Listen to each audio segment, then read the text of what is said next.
You're right YouTube, so I've just finished watching the Reading versus Arsenal game, and although there's been a lot of negativity around the club over the last few weeks and months, especially from me, we've got to say today, pats on the backs, brilliant performance. Like, okay, we played a very ordinary team and Reading do look dead certs to go down. You can only beat what's put in front of you, and we put 5 past them. We created chances, we created scoring opportunities, and we put them away. Walcott looked brilliant up front, especially in the first half, drifted off in the second half a little bit, but then his finish for the 5th goal, I think it was the 5th goal there or thereabouts, was almost, dare I say, Henry-esque, and that's something. Sign him up, Wenger. I don't think he should play up front every game because I don't think he's good enough, and essentially that's where I stand on it.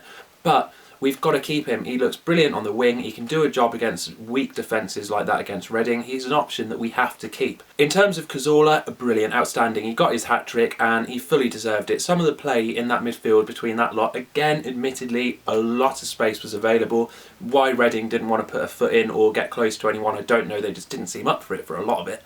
So Cazorla had a brilliant game, and I think Kieran Gibbs had a great game as well. What was different about this match today is we had pace. I said it in the first 5 minutes. We counter-attacked for the first time, quickly, incisively, and I was excited to watch a counter-attack, which is the first time in a long time that that's happened. That was in the first 5 minutes, it carried on. Gibbs, in that first half, had so much going for him. So much space, could whip balls in, and we got goals from it. And that attacking play, again, it makes defenders get out of position because they've got to make decisions. If you make decisions, you're going to make mistakes, and Arsenal did really well today. What they did brilliantly was they exploited those mistakes. Where a Reading player was out of position, we played it round them, we created a chance. Brilliant, top-notch Arsenal. I'm not all about negativity. I want Arsenal to win. I'm a season ticket holder. I want us to win trophies. And you've got to say, today, we put in a good performance. Yes, in the context, Reading are awful, and they deserve to go down, but overall, good performance. But where does that put us in the Wenger hokey cokey? Is he in? Is he out? Is he shaking it all about? Well, for me, he's still out. He's still out, and that's because of performances he's put in his press media stuff in the last week. One, it's the most serious side that I've worked with over the last 16 years. Wenger, what's serious? Le Grove did a brilliant article on this, trying to say, well, hang on, what's serious? Is it quantifiable in terms of points? No, it's a joke, Wenger. You can't say it's the most serious team in the 16 years and expect any positivity from it, because our performances, up until today, have been very poor.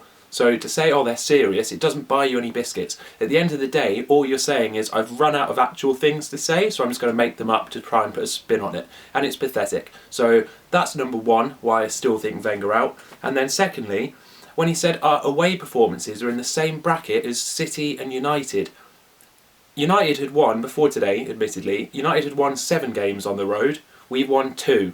What, is he playing his own game of FIFA and he's got confused between fake season mode and real season mode? We've only won 2 games. I've been to near enough all of those matches, and our away form has been very poor. So to come out and say, oh, I'm not worried about our away form, is so frustrating when we can all see it. We don't forget it, Arsenal. We can see the away performances have been as bad. It makes you look deluded. So for me, in the Wenger hokey cokey, he's still out. But take nothing away from today, brilliant. In terms of where we're going to be at next week, I'm so excited. We're going to be at the Wigan away game on a little YouTube gathering between me, Joel at Messy Minutes, Rich from the Armory Vlog, Curtis from the Gamer Can, and Curtis's brother. We're all going down for the Wigan game. We're all dressing up as Santas. If you are there, please come and say hi, because it's going to be really good banter between us. We're going to have a really good laugh. Top time, lots of singing, lots of chanting, really going to try and embrace the atmosphere, because it's the first time we've ever been to a game together as a group. So make sure you check out my video and vlog on that Saturday night, and the 12th men on the Sunday, which I think is 1:30 for the Swansea United game. So make sure you subscribe up there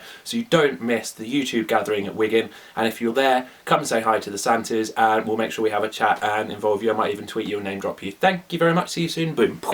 Put the boot in and get them putting energy in. And to say that afterwards is an insult to the 4,500 fans that went all the way to Bradford, had to put up with extra time, won't get back till 4 in the morning, have work tomorrow, have families that they didn't spend the night with, and you're there saying they put in 120 minutes of proper effort. No, they didn't, and we could all see it, Arsenal. Bore off and do one.